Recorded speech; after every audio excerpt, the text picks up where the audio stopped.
medical misinformation is everywhere. Dr. Mitch is here for straight talk and to give you the truth.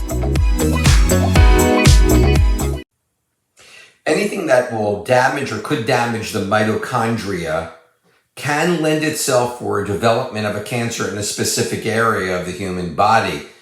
With an overproduction of reactive oxygen species that we're so often having to deal with in our bodies, these species such as hydroxyl radical, superoxide anion, the hydrogen peroxide free radical, and the peroxynitrate free radical, these can and they do damage the mitochondria over time.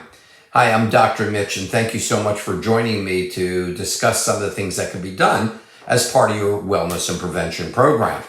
Because of these free radical onslaughts that we get so much in our patients, signal transduction pathways are altered, and specifically we're talking about nuclear factor kappa beta, COX-2, and even cyclin-dependent kinases. And the point of this discussion is that if you want your patients to have that wellness and you're developing a protocol with vitamins and nutrients, and it has to make sense and give them the chemicals that could overcome the damage by all these free radicals that are occurring for so many reasons, and probably a discussion for another time.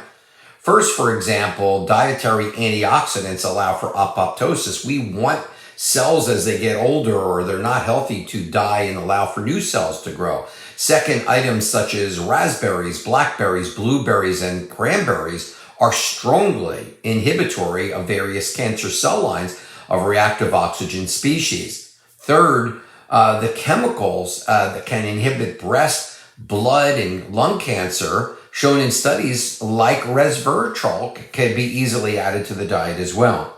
And fourth, one of my favorites, which is green tea extract, does inhibit oxidative stress. It's extremely anti-inflammatory, and it does block in the right doses and the right ways of giving it the enox-2 protein only seen in cancer patients.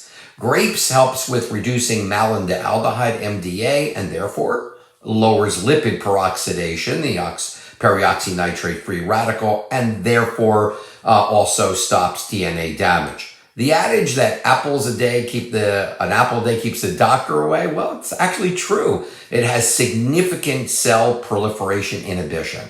And don't forget herbs like ginger and cacao, because they are also anti-cancer.